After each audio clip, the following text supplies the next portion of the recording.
Hello, I'm Nigel Kobold, and this is the Shadow Commander. Shout out to Slice Vicious for recommending this fashion setup. It kind of served as the inspiration and jumping off point for it. So, what comes to mind when you think about the militiamen? I mean, outside of being small. Probably bleed damage, and poisons, ambushes, some nasty tactics. To the extent that it can be, that's what the vibe of this build is, and it ended up being a more interesting and more fun in some very distinct ways than I expected. A lot of time in the Elden Ring or Souls titles, you're really rewarded for going all in on a certain strategy, be it a weapon or a skill, spell, or a specific type of attack like jump attacks.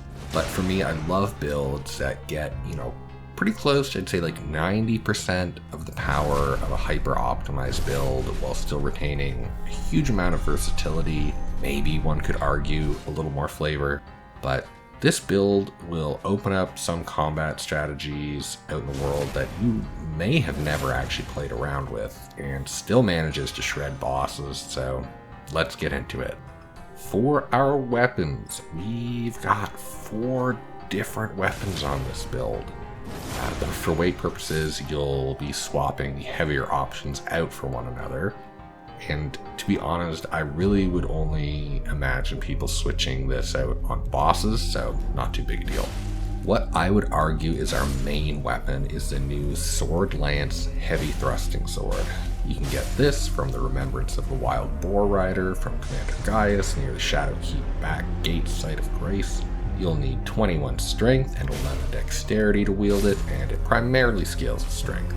This is a wonderful weapon. Not only does it have a nice understated look, for some reason it receives the same blood buildup scaling as a Colossal Sword. So spoilers, I suppose, we're doing a blood infusion on it. I'm not sure what's up with that, but it rules for us. Being a heavy thrusting sword, we also get access to one of the most underhanded tactics in the game. Poking from behind a shield, which combined with colossal sword levels of blood loss buildup, it might make it the nastiest shield poke weapon in the game. At least for bleed, I'd say. And in cases where it's bosses and we won't be shield poking, it still gets a B scaling in strength, meaning you can get a good damage boost from two-handing it. Check off doing awful militia bleed things. For its Ash of War, we are going to use a classic blood tax. You can find this in a small cave near the Palace Approach farming site of Grace. This is basically a more FP expensive at 14 version of Repeating Thrust that also restores our HP each time we hit. Without going crazy in depth, we hit 4 times each time we use it. If they all hit, we are restoring 12% of our max health plus 140, which synergizes very well with some other choices you'll see. But it also does effectively 300% status buildup across the 4 hits. So since you'll have roughly 150 blood loss on your weapon, mine's a little higher since I'm above 150, you can think of a fully landed blood tax inflicting about 450 blood loss, which is fantastic. Good damage, increases our durability through healing, and, fairly stylish for an Ash of War. I'm going to hop to our shield quickly, since we do use it in conjunction with the Sword Lance. We are using the Redmane Great Shield. This is dropped from Redmane Knights of Caelid, like the one near the impassable Great Bridge site of Grace. It's probably my favorite Great Shield due to its relatively low weight of 14, while still having pretty robust defenses and solid guard boost. It's also got another kind of understated look that fits well with the armor set, and for me it looks good with a lot of different armor setups, so that makes it appealing too. We need 30 strength for this bad boy, and we are not putting any skills on it. Next up is a slightly more devious option, which you can use as your main weapon if you'd like to. It is the Venomous Fang Fist Weapon. You can find this in the Abandoned Cave in Caelid, and it requires 9 strength and 9 dexterity. It applies deadly poison, which does more damage but only lasts 30 seconds. However, when we give it the poison infusion, it retains the higher deadly poison damage and gains the 90-second duration of standard poison, bringing it pretty close to Scarlet Rot levels of damage, which is pretty great. Check off doing awful militia poison things. To make matters worse for our enemies, we will use the new Ash of War. The poison flowers bloom twice. This is dropped from a teardrop scarab south of the ravine north site of grace. This ability lets us conjure a Scarlet Rot Stinger and kick an enemy for some pretty respectable damage and 160 Scarlet Rot buildup. It also has an interesting kind of secondary effect where if you hit an enemy that already has poison or rot applied, it will remove the debuff and instantly deal an additional 250 plus 5% of that enemy's max HP, which on bosses can be some fairly good burst. So it should be said that if you want to really play around this, you can, and it's a lot of fun. I find going in first to apply poison, then use the Ash of War to pop it, use the Ash of War a few more times to apply rot, pop that, and then kind of go back and forth. It's the best. That way you get the most out of both of the status ailments, and since it gets more difficult to apply each time, switching back and forth makes it a little easier, a little quicker. That said, my strategy with this is actually to go start a boss fight, use the Ash of War to apply rot, use basic attacks to put on deadly poison, and then swap to the sword lance. Let's be honest, the boss is probably going to die before 90 seconds is up. In the event that you're playing slow and safe, the rot is going to do a little over 16% max health plus 1,350. The deadly poison is going to be doing 12.5% max health plus 1,260. So I think check off doing awful militia poison things better than the militia do. If you want to optimize harder for this, by the way, you'll eventually see we have a bow. You could drop the bow, put the poisoned hand in your offhand for a 7.5% damage buff for 20 seconds after triggering rot or poison, and you can get that in the Bellerat sewers. Our third weapon is quick to go over. It's the bone bow, and this is really just for the utility of having a bow and a okay ranged option. It needs 8 strength, 11 dexterity, can be found in Bellerat Tower Settlement. You can jump down from the stage front site of grace down the tower to get it. It's a short bow, so it lets you do the jump, roll, and running attacks. And its critical Ash of War is Rancor Shot, which is a homing version of Barrage, which conveniently lets you largely ignore the shorter range that short bows usually deal with. Like, yes, you're going to deal less damage over long range, but it's really good for taking out annoying enemies from a very long distance. A super good utility bow. Our last actual weapon is kind of our boss swap weapon. It's a classic of classics. It's the Greatsword. This colossal sword requires 31 strength and 12 dexterity, setting our minimums for both of those stats, and can be found in a carriage northwest of the Calum Runes site of grace. Probably comes as no surprise, but we've also got a bleed infusion on this and are using the new spinning gravity thrust Ash of War that conveniently you already got off Sword Lance. This is another absolute bleed monster, benefits from two-handing, and very conveniently weighs exactly the same amount as the combined Sword Lance and Redmane Great Shield, meaning if you unequip those two, equip this, you're still going to maintain optimal equip load for medium rolling. And the reason I have this on here is because certain bosses, particularly ones that jump around a lot, even if they're big, Dancing Lion, are a little bit more difficult to connect with blood tax. So I really like to have this weapon swap for bosses where you're finding you're having a hard time reliably hitting blood tax on the boss. Lastly, we also have the Dragon Communion Seal, which requires 10 Faith and 10 Arcane, and can be found in the Fringe Folks Hero's Grave near the Stranded Graveyard site at Grace. We have a respectable enough dip into both Faith and Arcane with this build. You're going to end up with 72 combined points, so it makes it a moderately effective seal. Our spells will be more so for utility or kind of specific counters rather than raw damage, but they're not going to hit like wet noodles either.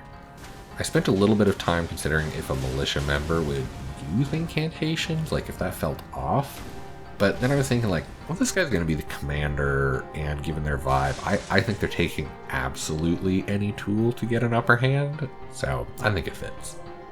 For our armor, we are wearing the Shadow Militiaman helm, which looks so rad. Not only does it have glowing eyes, but it has that kind of long tail reminiscent of the Thrall hood from Dark Souls 3, which was a personal favorite of mine.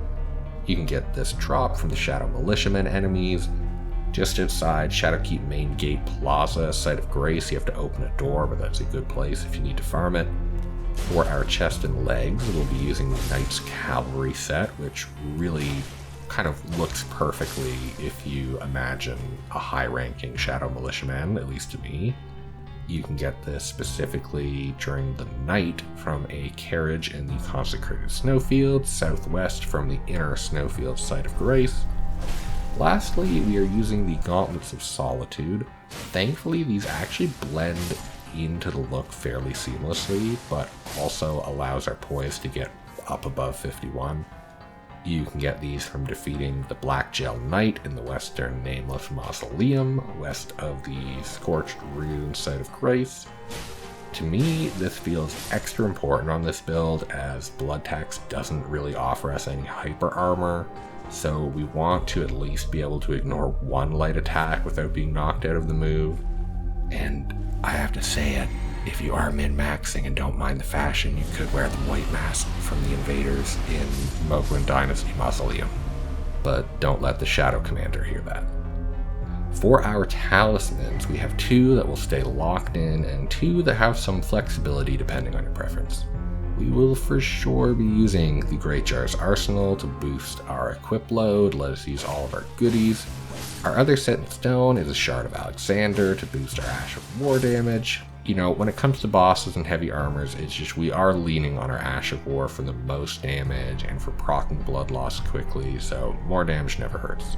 Now, the next one I do find is almost set in stone for me, but if you are better at dodging, you may not agree. I put the Dragon Crest Great Shield on here, and I just love the extra defenses. I would probably use one or the other of these depending on if you're going to focus all in on Poison and Rot or are just applying it and moving to Bleed. Assuming the Bleed focus, we will use the Lord of Blood's Exaltation. We'll increase our attack power by 20% for 20 seconds after triggering Bleed.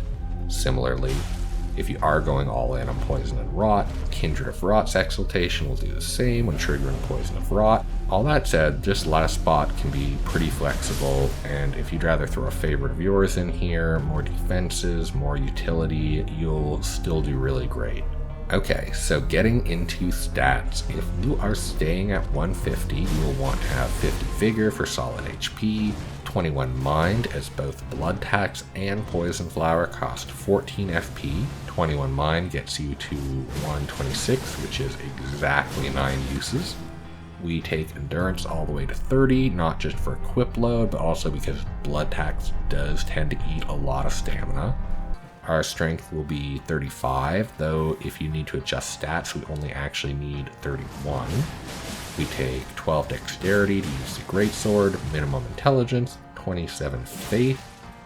We get Pest Threads online at 26, Crucible Horns at 27, plus of course the best version of Golden Vow at 25. I think it's worth it for those spells and utility. And lastly, we take Arcane to 45, which is the sweet spot for status effect buildup.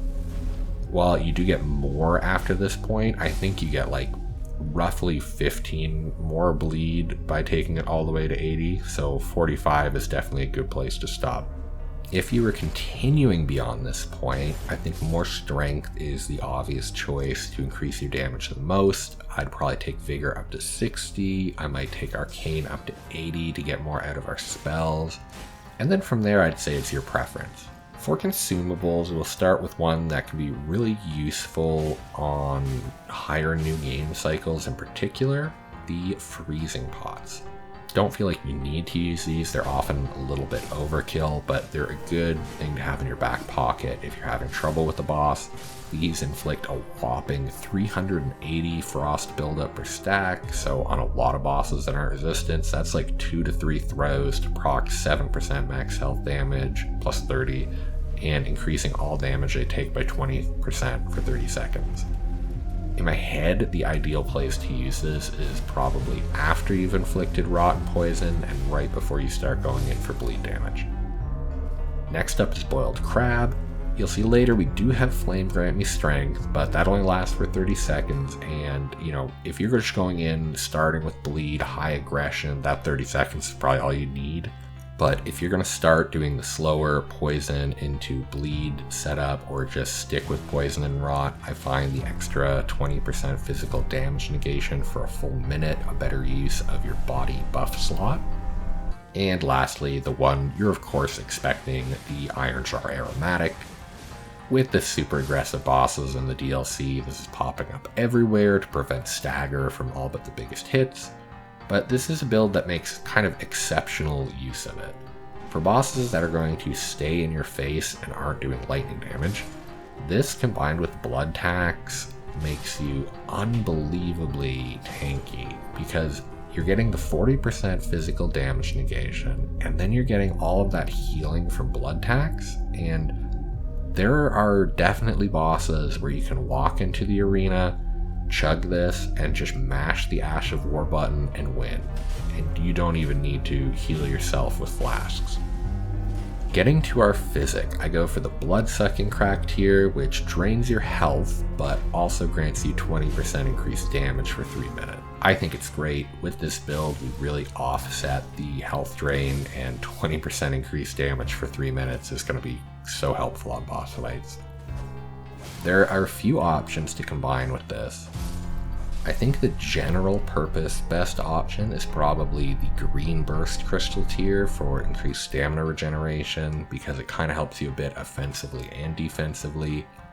For a more defensive option, the opaline hard tier is basically never a bad option, 15% increased damage negation. And lastly, leaning into offense, and probably the one I use most of the time, is the Thorny Crack tier, which boosts damage from rapid attacks, kind of similar to the Rotten Winged Sword insignia. It bumps it up by 9, 13, and 20%. And on bosses where you can reliably keep attacking, whether by blood tax or spinning gravity thrust, this does a lot for our damage. While there's certainly arguments for what great rune to use, I kind of feel Morgoth's is just the way to go.